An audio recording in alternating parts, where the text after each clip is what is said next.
Hello, everybody.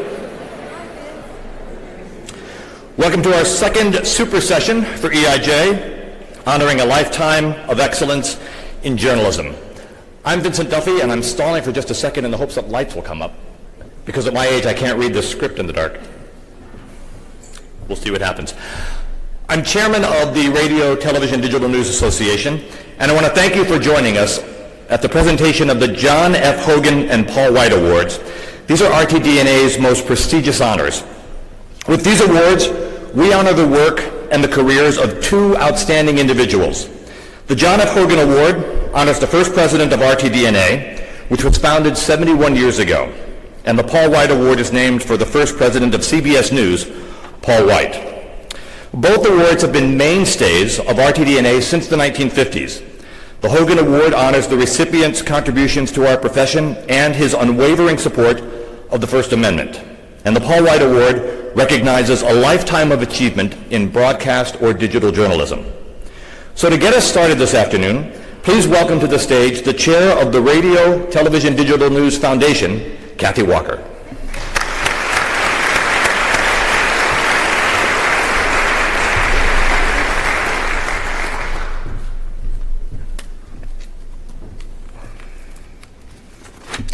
Well, RTDNA's highest honor, the Paul White Award, is presented annually here at the Excellence in Journalism Conference. Named for the first news director at CBS, it recognizes an individual's lifetime contributions to broadcast and digital journalism. Past recipients of the Paul White Award include Edward R. Murrow, Walter Cronkite, Peter Jennings, Barbara Walters, and Mike and Chris Wallace. Today, we add Lester Holt of NBC News. Yes. Lester Holt is the anchor of NBC Nightly News with Lester Holt. He was named to that role in 2015 after 8 years on the anchor desk of NBC Nightly News Weekend Edition and 12 years as co-anchor of Weekend Today. Lester Holt has also served as principal anchor of Dateline NBC since September of 2011. Lester Holt joined the NBC family in 2000. He hosted Lester Holt Live on MSNBC. He spent 14 years at WBBM in Chicago. He's also worked at WCBS in New York and KCBS here in Los Angeles. Lester Holt has earned our respect and admiration not only through his work as an anchor, but as a reporter. He's reported from the Iraqi border, from the front lines of Lebanon, from the earthquake in Haiti, from the streets of Cairo, the earthquake in Japan. Katrina, Trayvon Martin, Whitney Houston, Nelson Mandela, names that only begin to tell the story of the masterful stories that Lester has told us.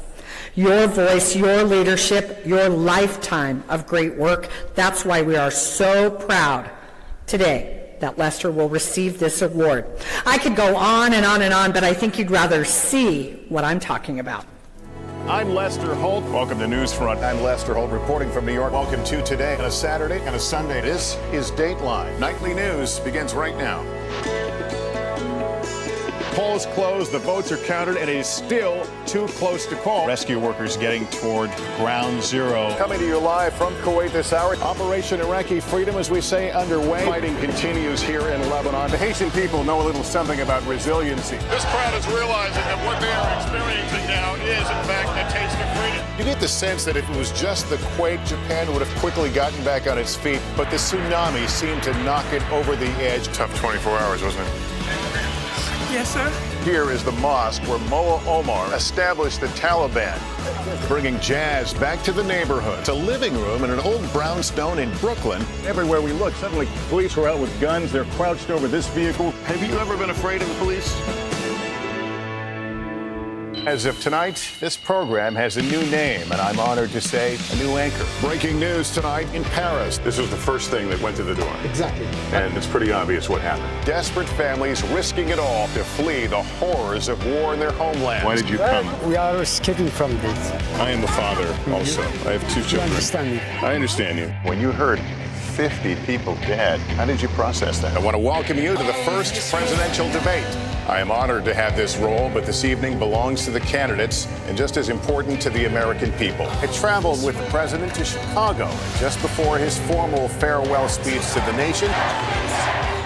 Yes, we can. Yes, we can. Did you? Yes, we did. From Osan Air Base, where we've learned just moments ago that North Korea has fired a ballistic missile into the East Sea. This is the response. Not only American troops, but South Korean troops. My one-on-one interview with President Trump, where he made several headlines in discussing for the first time his firing of FBI Director James Comey. Did you ask for a recommendation? I was going to fire Comey. My decision. Was your mom around to see the opening of this as a learning center? No, she wasn't. She'd be pretty proud of what you've accomplished. The little boy letting a local reporter know he wanted someone else to interview him. Lester Holt? Lester Holt. His name is Jaden, and we finally met today. Red Nose Day is here. We're pedaling for a great cause. We've got the all-star team of cycling, Lester Holt. NBC's Lester Holt here with a preview of the newscast. Hi, Dad.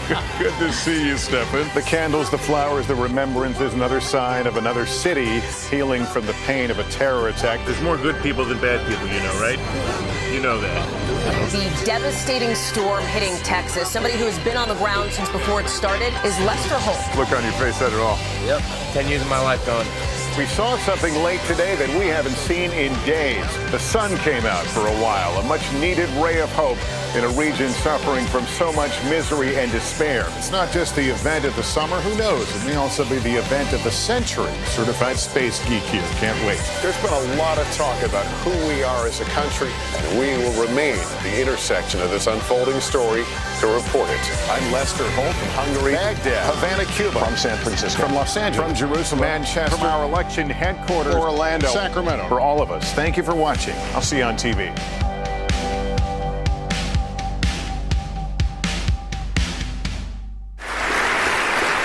Joining us live from Miami Beach, where he is covering Hurricane Irma, this year's RTDNA Paul White Award winner, Lester Holt.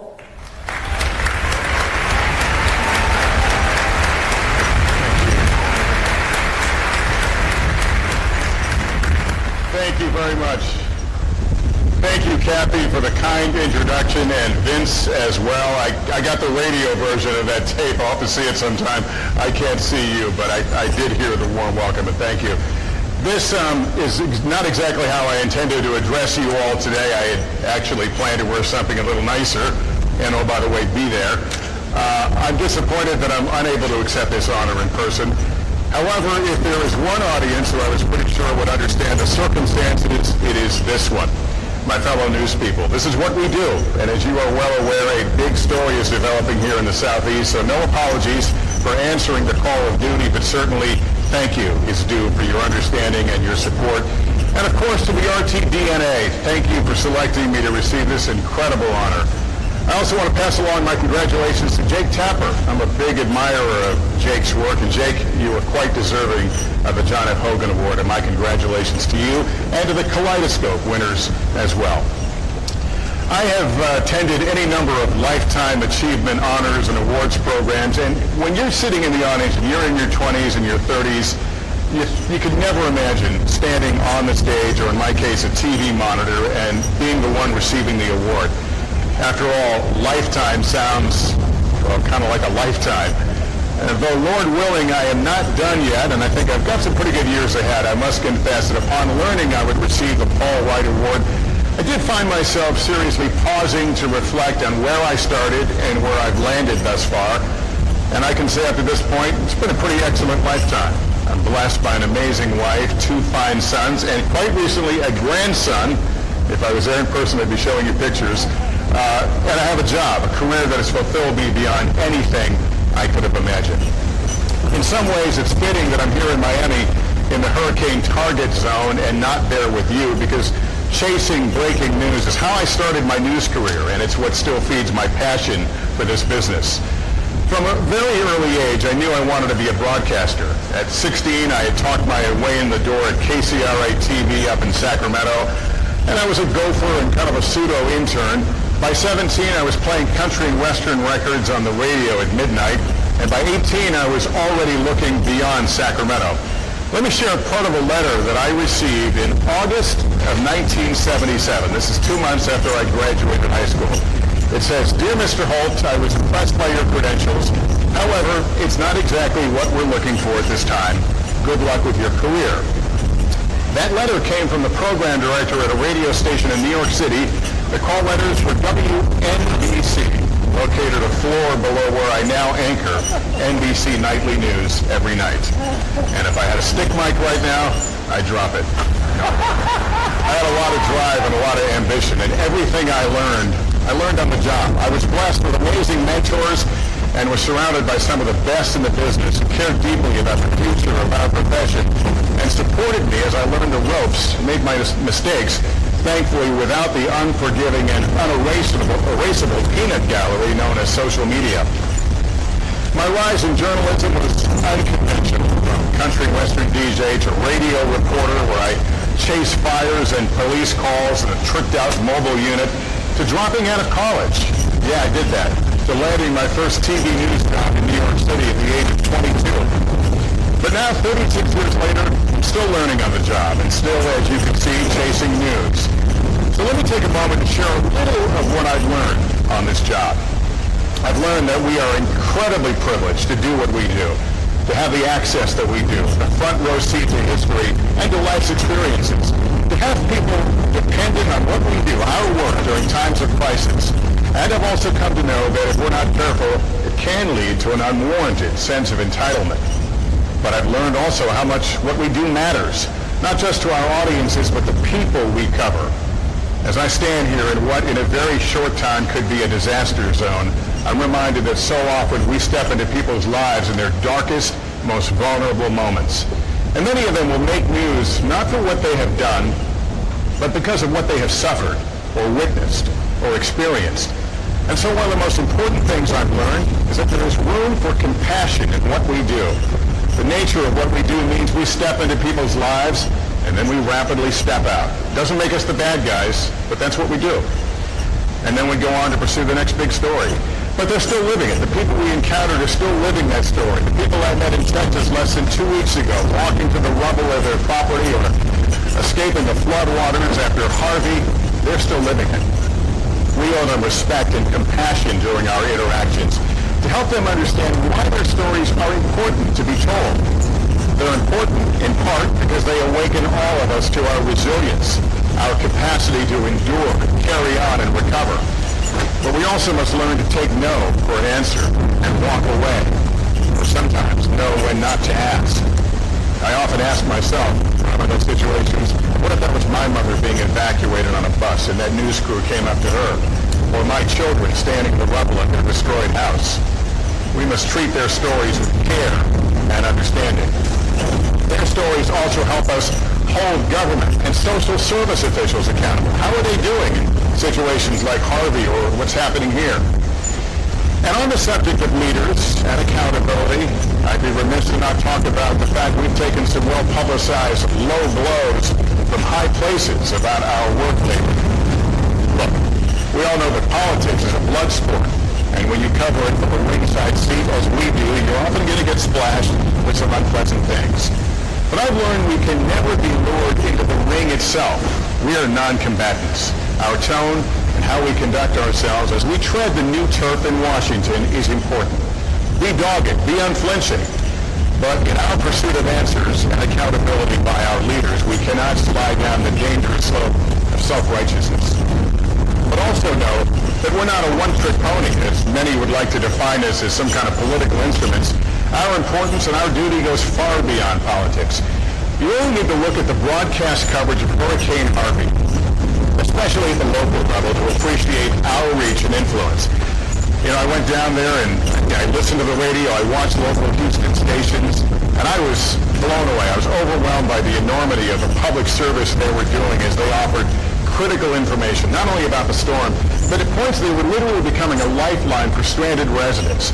It was local coverage at its best, and I don't think it's hyperbole to say they were likely saving lives in some instances. At the national level, our reach and access helped the country understand the enormity of that disaster, and it spurred relief and fundraising efforts. and it held leaders and relief agencies accountable, as we will continue to do. I'm especially grateful to our NBC News team. Many of them work day and night in some often perilous conditions to bring us some truly compelling and impactful stories. So here we are today. It is Florida. You can see the winds are beginning to pick up, the frontal winds of that storm that's on its way. This is a busy time. We're in the midst of an active hurricane season. It's an active fire season in the West. There are nuclear tensions with North Korea, racial flashpoints, and yes, political discord in Washington. All of this has made for an overwhelming summer for news. I know it's popular to bash us, to bash the press, but I believe when we tune out the noise, society at large understands the vital role of a free and independent press, especially at moments like this. This is our time. I encourage you to find the passion that got you into the news business. Find that 19-year-old inside you who said, I'd pay them for a chance to report. I did say that. And then let's lift our chins up and do our jobs professionally. That's been my goal for a lifetime. Thank you again for this award and for your attendance today, especially for all those who helped facilitate the technical side of getting me into the room with you all. And please, if you would, keep the people, including we journalists here in the Southeast, in your thoughts and prayers over the coming days as Irma makes its landfall. We've got some rough days ahead of us all. Have a great evening, everyone. Thank you for being here, and thank you again for this wonderful honor. Good night.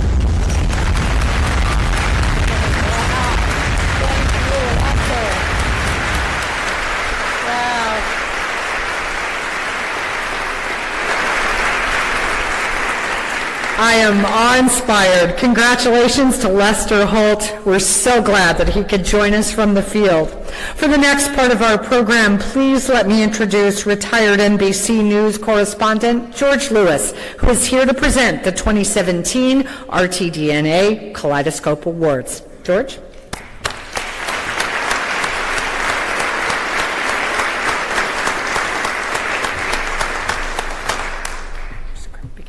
All right. Good afternoon, everyone.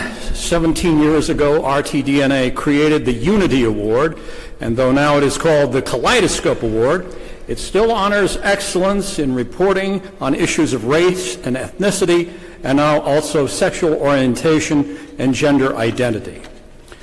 Cecilia Alvear, who was a producer and former bureau chief for NBC News, a past president of the National Association of Hispanic Journalists, and a relentless champion of diversity, was on the committee that created this prestigious award. And here I go off script. Cecilia was the love of my life. We spent 23 happy years together as a couple until cancer took her life in April.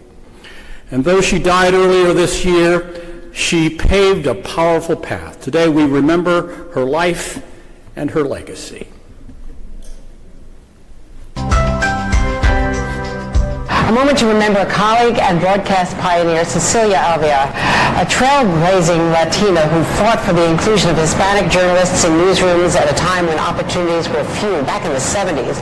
We have to remember that before 1970, there were no Latinos, no Latinas in the news media. And when a few of us started to get hired in the early 70s, we came together and we decided to form our own support group.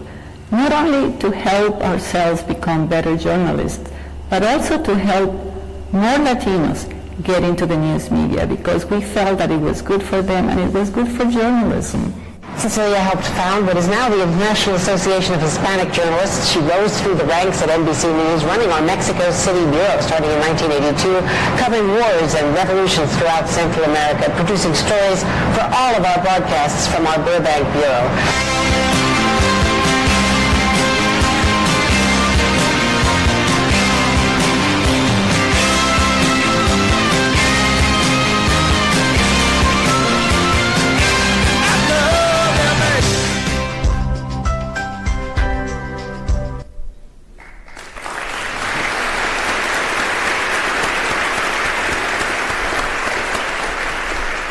I'd like to introduce Cecilia's sister, Magdalena. And Magdalena, would you stand up?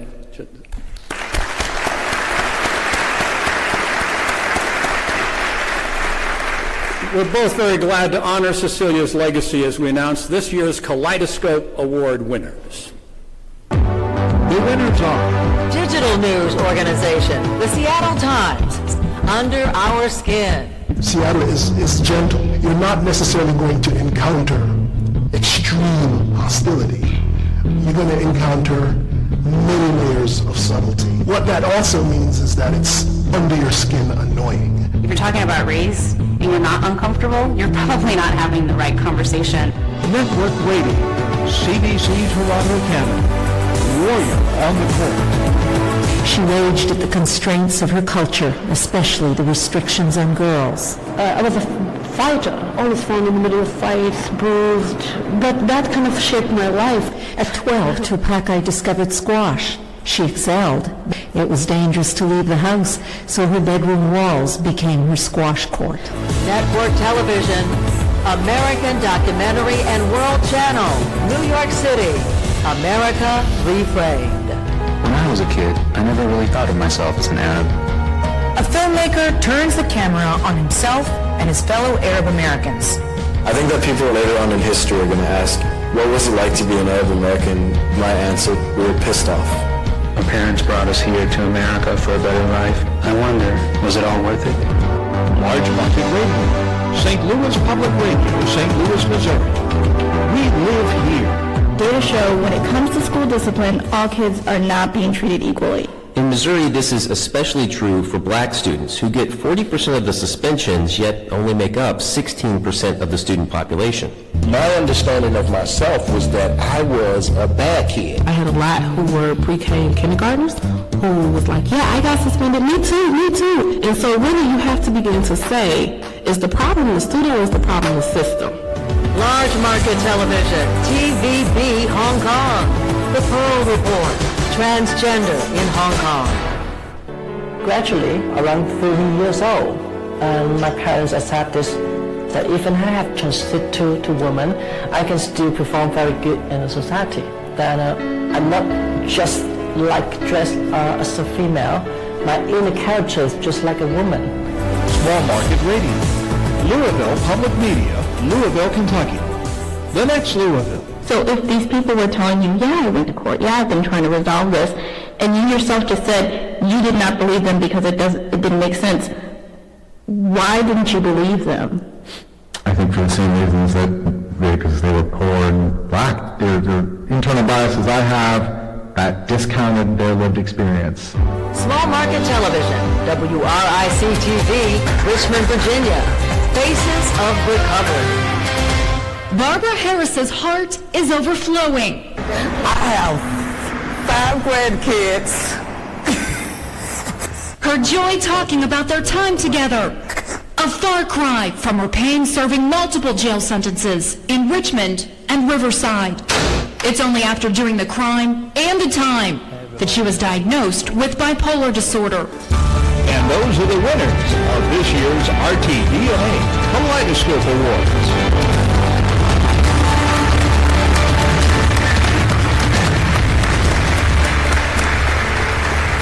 All right, we'd like to invite the award winners up on stage. Please hold your applause while I announce who they are. Accepting for the Seattle Times, video editor Corinne Chin.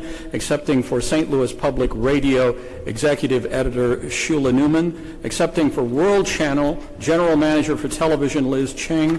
Accepting for American Documentary, series producer Carmen Vicencio. Accepting for WRIC, Vice President, Local Content Development from Nexstar Media Group, Jerry Walsh. Television Broadcast Limited, CBC Toronto and Louisville Public Media could not be with us here today. Let's give all our 2017 Kaleidoscope winners a big round of applause.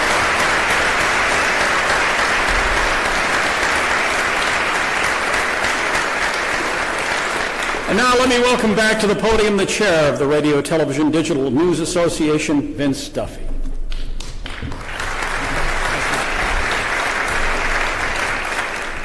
Thank you.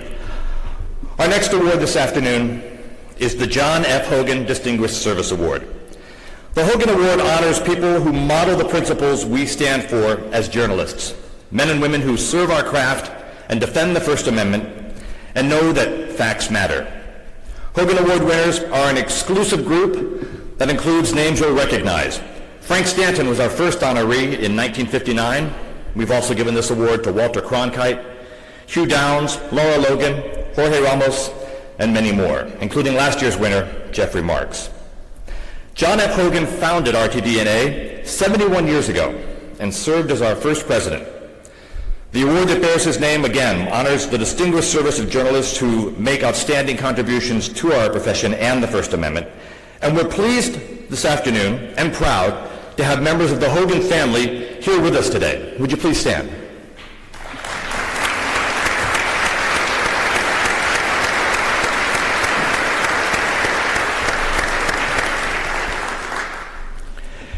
Jake Tapper. Jake Tapper joined CNN in 2013 and is the chief Washington correspondent and anchors The Lead with Jake Tapper each weekday. He also hosts the CNN Sunday Morning Affairs program, State of the Union. Jake has covered politics in Washington for more than 15 years, including 9 years for ABC News. And in a recent interview with Rolling Stone, Jake said journalists have to take stands on behalf of the truth, facts, and basic human decency. In a world where much of what passes for journalism now is confirmation bias and partisan echo chambers, all surrounded by claims of fake news, journalists who rely on the facts and on truth and basic human decency are just the type of journalist RTDNA likes to honor. As politicians and presidential surrogates know, if you try to lay some alternative facts on Jake Tapper, he probably has the answer or the tape to prove you wrong. When the news media is under attack like it is today, there may be no better way to serve the profession and defend the First Amendment than to do the news right and make it a point to call out people who are trying to mislead us. Jake Tapper is one of those journalists. And for that reason, RTDNA is proud this afternoon to present him with the John Hogan Award. Let's learn more about Jake Tapper. Ronald Reagan once observed, freedom is never more than one generation from extinction. One thing I can tell you is you. One thing I can tell you is you. One thing I can tell you is you got to be free. A free news media plays such a critically important role. Freedom of the press is what the United States is all about. It's the First Amendment for a reason. How about the president's statements like the murder rate is the highest it's been in almost half a century? False. How about the fact that the media doesn't report on terrorist attacks? False. Are we fake news, Kellyanne? Is CNN fake news? No, I don't think CNN is fake news. I think of Jake as the leading political journalist of his generation. Coming to you live from Capitol Hill, I'm in Paris. Nobody's going to outwork him. Nobody's going to outgun him. Jake is obsessed with getting his facts straight, and Jake is not afraid to call, I'll use the word baloney, a lie. I think I have to disagree. Seniors are going to get paid. Veterans are going to get paid. We've already done legislation for that. Legislation that didn't pass the Senate, by the way. Yeah. But he backs it up with the facts. Just simply not true. The murder rate is not at the highest rate. Have you been interviewed by the FBI yet? No. No matter what party they're in, no matter what side they're on, he holds everyone who's in power accountable. I don't know what group you're talking about. You wouldn't want me to condemn a group that I know nothing about. I mean, I'm just talking about David Duke and the Ku Klux Klan here, but... Jake Tapper that you see on television, very serious. When you see him off camera, it's a bit different. I could tell you anything you want about the 1980 Philadelphia Phillies. He's the ultimate reporter with a fantastic sense of humor. Please welcome Jake Tapper. Back to the election center, I'm Jake Tapper. The face of fake news. That bothers you because you're the face of fake You know what, It's not going to be great, but that's not bad, That's right? not bad. I can't give you any advice. You're an actual newsman. His convictions come out no matter what his form, but he's not always taking himself too seriously. CNN is kicking ass. CNN is... My name is Jake Tapper. I'll be the moderator. I am in Boston. It's been a terrible, turbulent week. In which way am I making a false assumption? You're assuming that Muslim Americans put their religion ahead of the country. What is going on in Ferguson, Missouri? This doesn't make any sense. There is no threat that merits this. I can think of no one more deserving of the John F. Hogan Distinguished Service Award than Jake Tapper. He's the consummate professional journalist of our time. This award just underscores what Jake Tapper does every day, all year long. He knows he's a world-class journalist, but his number one responsibility is being a husband and a father. He's got great kids, and he knows that that's his priority.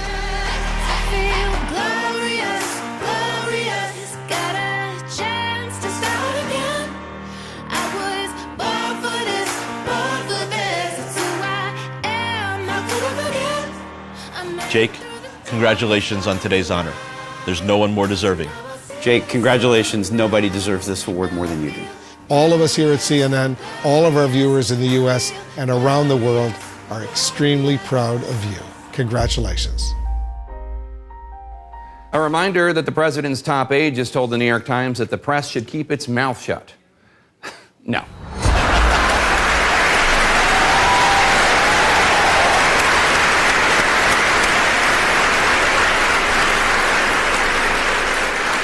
So the video makes it obvious why it is my honor right now to present the 2017 John F. Hogan Distinguished Service Award to Jake Tapper.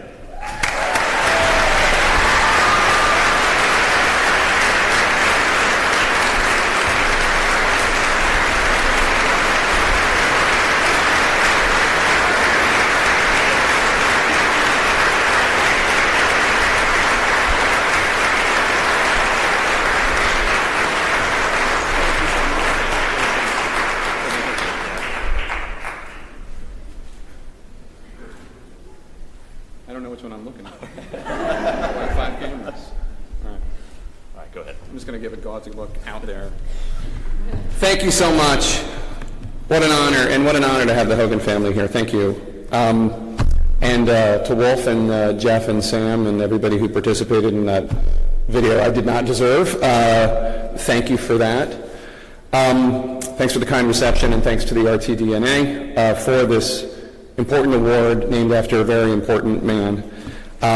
Most importantly, thanks to everyone at CNN, from my newest intern on my staff to the incredible team of journalists we have at CNN, all the way up to Jeff Zucker and then John Martin and then Jeff Bukas.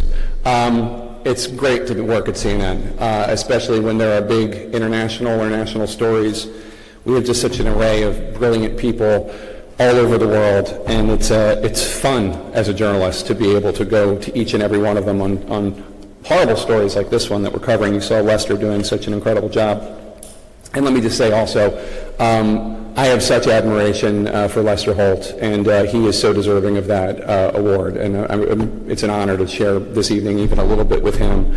And the Kaleidoscope Award winners, just amazing stuff. As everyone in this room knows, journalism is a team effort. And those of us who have the rare honor to sit behind anchor desks, we're nothing without the photojournalists and the producers and the writers and the directors and the publicists and the editors and the guys and gals that drive the sat trucks, everyone. People like that right now are very busy in Florida and still in Texas and elsewhere around the world, covering these horrific storms, saving lives. I agree with Lester, saving lives literally by providing information for viewers and readers and listeners. In some cases, actually literally saving lives by pulling people out of danger. Local news, national news. It's been an incredible story to watch. Speaking of team effort, I would be remiss if I did not mention my dear wife Jennifer, who's back in Washington D.C., and our amazing kids. Everybody who is a journalist knows we have very understanding families, and we couldn't do it without their understanding. On this very day, 77 years ago, one day after Nazi aircraft began the first of 57 consecutive days of their vicious attacks on London, England, on this day, 77 years ago, Edward R. Murrow went to his radio studio and told the American people what was going on. He said, "Before 8, the sirens sounded again. The fires up the river had turned the moon blood red. The smoke had drifted down until it formed a canopy over the river. The guns were working all around us, the bursts looking like fireflies in a southern summer night. The Germans were sending in 2 or 3 planes at a time. They would pass overhead. The guns and lights would follow them, and in about 5 minutes, we could hear the hollow grunt of the bombs. Huge pear-shaped bursts of flames would rise up into the smoke and disappear. The world was upside down. That is what we all aspire to do, to tell the public what is happening, even or especially when the world is upside down. Earlier this week, the Emir of Kuwait was at the White House. He was joking about troubles he was having with the press and President Trump, and what I will charitably assume was a joking attempt to bond with the Emir. Said that he was happy to hear that the Emir also had problems with the media. In Kuwait, people in the media that report on things the Emir does not like are sent to jail, or they are stripped of their citizenship and exiled. The leaders of the United States need to shine our great American beacon of freedom and liberty as an example to the world, to show what our freedoms offer us, how they make our nation stronger. The leaders of the United States should not be giving comfort to those who oppress and repress those values. As we experience this challenging time in journalism, as we stand up for facts and truth and basic human decency, we in the media, now more than ever, need to make sure that we are excelling at what we do, that we're not choosing partisan sides, that we're asking tough questions of Democrats and Republicans and independents, that we're equal opportunity skeptics, that we've crossed every T and dotted every I before we go to print, before we go to air. Being under assault by lying Twitter trolls and hostile foreign governments and juvenile officials in our own country, that doesn't mean that we lower our standards. It means we raise our standards. This is potentially, and I think probably, a golden age of journalism. We see it in Florida right now. We see it every day on TV and in magazines and on the radio and in the newspaper. Let us work hard to earn back the trust of the American people, as I know each and every person in this room aspires to achieve every single day. Thank you so much for this honor.